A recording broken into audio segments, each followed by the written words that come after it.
माता सरस्वती, जय गजवदन गणेश। जय जय माता लक्ष्मी, जय जय भारत देश। सच्चिदानंद रूपाय विश्वपत्यादिहे तवे तापत्रय विनाशाय श्रीकृष्णाय वयं नुमः। वन्दे राधा विशालाक्षी चन्द्रकोटिसम्प्रभां श्रीकृष्णसंहितं देवी नित्यकुञ्जविहारिणीम्।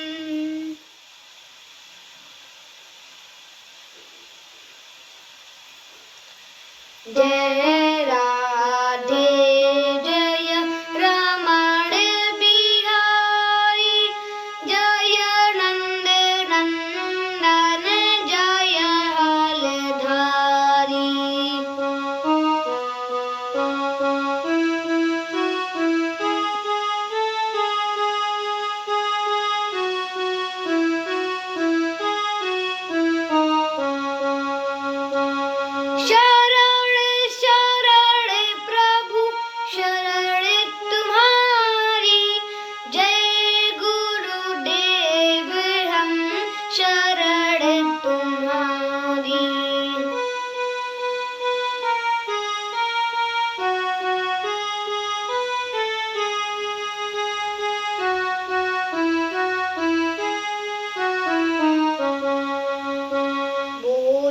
श्रीमद्भागवत महापुराण की जय। जब राजा वहां से चल दिए तो थोड़ा आगे जाने पर उन्हें प्यास लग गई। उन्होंने इधर उधर देखा तो उन्हें वहां एक आश्रम दिखाई दिया। राजा ने आश्रम के अंदर जाकर पुकारा, अरे कोई है? मैं राजा परीक्षित बोल रहा हूँ, मुझे प्यास लगी है, पानी चाहिए। आश्रम के अंदर समीक ऋषि बैठे थे, परंतु उस समय वह समाधि में थे। उनकी वृत्तियां अंतर्मुखी थी, इसीलिए वह बोल न सके। He could not speak. राजा के ऊपर कलयुग सवार था। राजा की धड़कन तेज हो गई। कलयुग ने कहा, देखो बाबा बैठा है परंतु बोलता नहीं है। हम राजा हैं, इसको हमारा स्वागत करना चाहिए। परंतु यह सोच रहा है कौन झंझट में पड़े, अभी चिल्लाकर चला जाएगा। देखे जरा ये खड़िया पलटन का नकली बाबा है या असली समाधि में बैठा है। उन्होंने इधर उधर देखा तो उन्हें वहां एक मरा हुआ तक्षक दिखाई पड़ा। उन्होंने सांप को तीर से उठाया और समीक ऋषि के गले में डाल दिया और वहां से चले गए। डरते रहो जीवन में कहीं बेकार न हो जाए, भूल से भी किसी संत का अपमान न हो जाए। तुलसी जस भवतव्यता तैसी मिले सहाय, आप न आवे ताहि पर ताहि तहाँ लई जाय। परंतु बाबा तो असली, समाधि भी असली, इसीलिए कोई विक्षेप नहीं हुआ। परंतु यह सब घटना समीक ऋषि के शिष्य देख रहे थे। बोलिए राधे राधे। वह दौड़ कर गए और ऋषि का पुत्र शंगी जो कौशिकी नदी पर स्नान कर रहा था उसे बताया। यह बात सुनते ही वह बहुत क्रोधित हो गया। Hearing it, he became much angry. उसने सोचा राजा बहुत अधर्मी हो गया है, उसे महात्माओं का सम्मान करना चाहिए। तप बल विप्र सदा बरियारा, तिनके कोप न कोई रखवारा। चलना ब्रह्मकुल सन बरियाई, सत्य कहूँ दो भुजा उठाई। आ गया जोश तन कांप उठा, तप तेज क्रोध से साथ उठा। ब्रह्महट्ट उठा अपनट उठा, साथ ही शाप को हाथ उठा। उसने तुरंत हाथ में कौशिकी नदी का जल लेकर श्राप दे दिया। इति लंघित मर्यादम तक्षकः सप्तमे हनि, दक्षति स्म कुलंगारम चोदितो में तत्द्रुहम्। जिस कुलांगार राजा ने मेरे पिता का अपमान करके मर्यादा का उल्लंघन किया है, मेरी प्रेरणा से आज के 7वें दिन तक्षक उसे डस लेगा। और रोता हुआ पिताजी के पास आया। तेज रोने के कारण समीक ऋषि की समाधि टूट गई। देखा गले में मरा हुआ सांप, तो उसको निकाल कर फेंक दिया। परंतु समीक ऋषि को कोई भी क्लेश नहीं हुआ। तो पुत्र बोला, पिताजी एक राजा आया था, उसने ही आपके गले में ये मरा हुआ सांप डाला। इस अपराध के कारण मैंने उसे श्राप दे दिया। समीक ऋषि ने आंखें मूंद कर देखा तो वो जान गए कि वह राजा परीक्षित थे। The Rishi knew that he was King Parikshit, और बोले, बेटा यह तूने क्या कर दिया? राजा को बिना जाने ही श्राप दे दिया।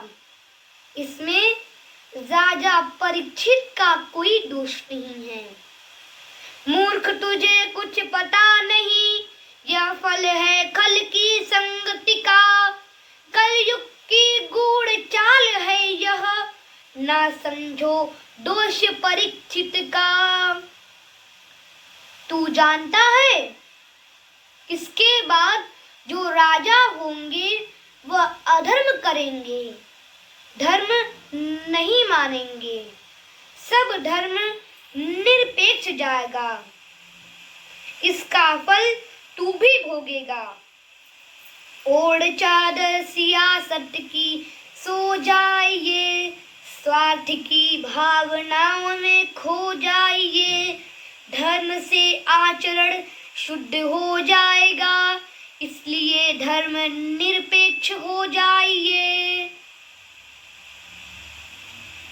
ऋषि बहुत दुखी हो गए और बोले, यह समाचार राजा को बताना आवश्यक है, इसीलिए अपने शिष्यों को भेजा।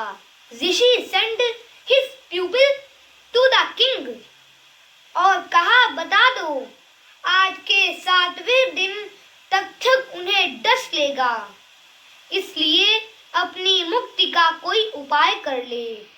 पल से पल में क्या हो जाए पता नहीं तकदीर का, गति ब्रह्मा की टले न टाले, अजब खेल रघुबीर का।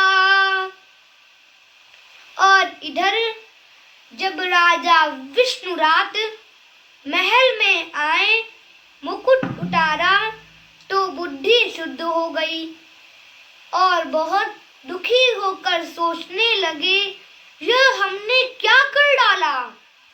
हमारे पूर्वज तो हमेशा संतों की चरण सेवा करते रहे, आज मुझसे ये क्या हो गया, बोलिए राधे राधे।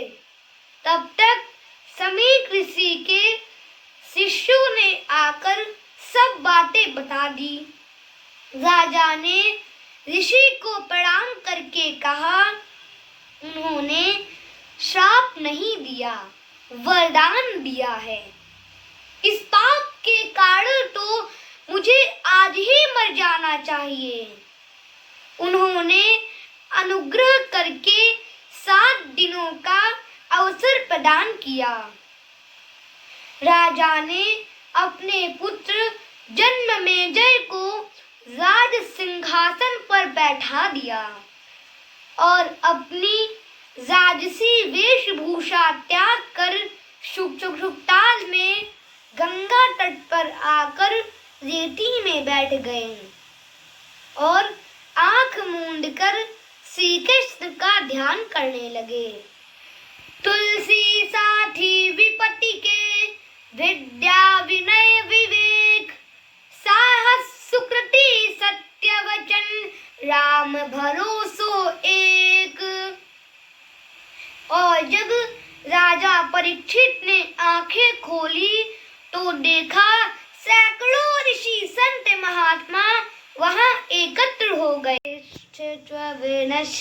गौतमो मेघातिथिर देवल देवरातो, राम इस्तथा गाधि सुतस्य शाकलो, मृकुंड पुत्र त्रिज पिप्पलादाः, योगेश्वरौ व्यास पराशरौ च, छायाशुको जाजली जन्हु मुख्याः। राजा ने कहा, यह मुझे शाप मिला है या वरदान? इतने संतों के एक साथ दर्शन होना बड़े पूर्ण कर्मों का फल है। संत विशुद्ध मिलहि परितेहि, चित वही राम कृपा करिजेहि। संत विटप सरिता गिरिधरणी, परहित हेतु सबनि कै करनी। राजा ने सभी ऋषियों को प्रणाम करा और कहा, आप हमारे बड़े भाग्य से यहाँ पधारे हैं। अब आप लोग ऐसा मार्ग बताने की कृपा करें जिससे 7 दिन में मेरी मुक्ति हो जाए। ना दवा दीजिए ना दुआ दीजिए, मुरली वाले से हमको मिला दीजिए। ना दवा दीजिए ना दुआ दीजिए, मुरली वाले से हमको मिला दीजिए।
राधे।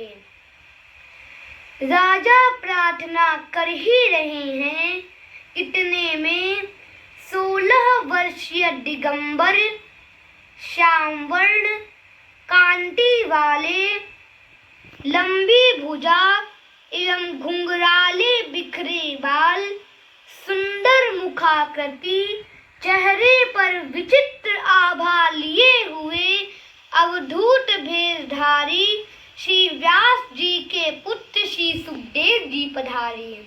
उनके पीछे स्त्री बच्चों की भीड़ थी। बोलिए सुखदेव भगवान की जय। तत्रा भगवद भगवान व्यास पुत्रो यद रक्षागामठमानुनपेक्षः अलक्ष्यलिंगो निजलाभतुष्टो व्रतस्य बालैरवधूतवेषः दिगम्बरं वक्त्रविकीर्णकेश प्रलम्बबाहुं समरोत्माभम्। उनके आते ही सभी ऋषि समाज खड़ा हो गया, तो यह देखकर परीक्षित को तगड़ा झटका लगा कि यह 16 वर्षीय अवधूत का यह लाखों वर्षों आयु वाले ऋषि संत महात्मा खड़े होकर स्वागत कर रहे हैं। तो व्यास जी ने उत्तर दिया, इस जगह उम्र का मान नहीं, यह तो मुमुक्ष पधारे हैं। तेरे भी भाग्य खुले राजन, जो मुनिवर यहाँ पधारे हैं।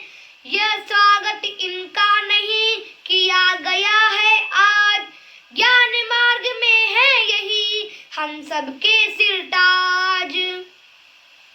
तब जाके राजा परीक्षित ने इनके चरणों में प्रणाम किया और विधिवत पूजा की।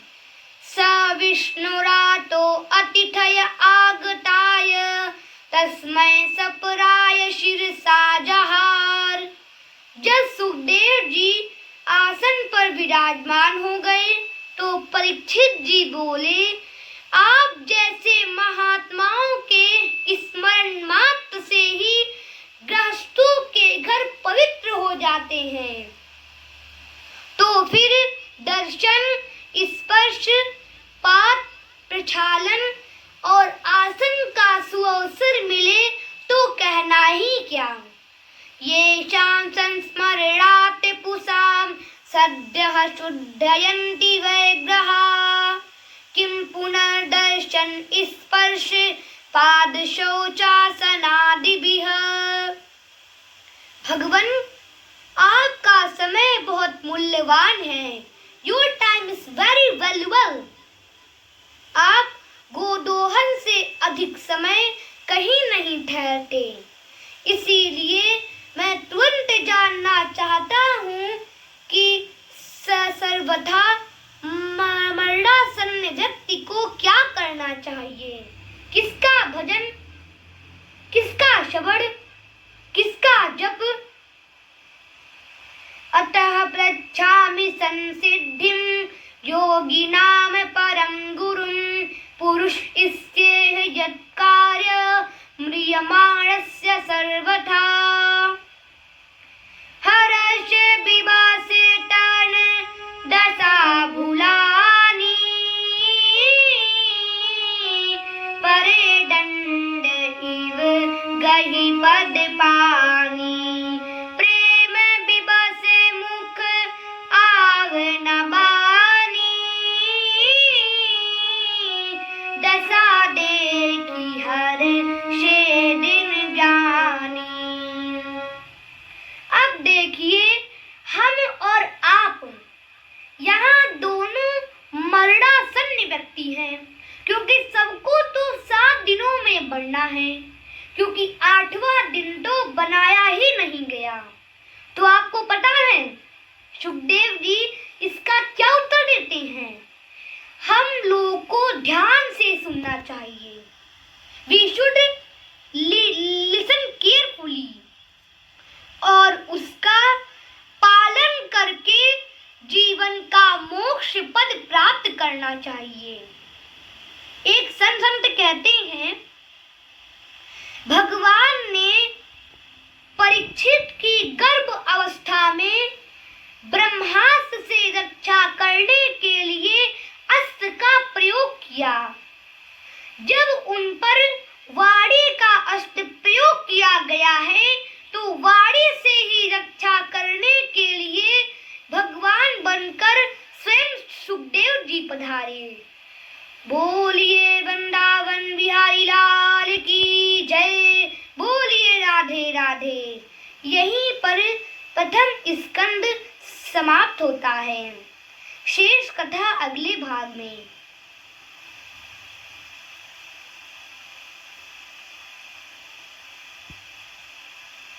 Subscribe now and press the bell icon. Never miss an update.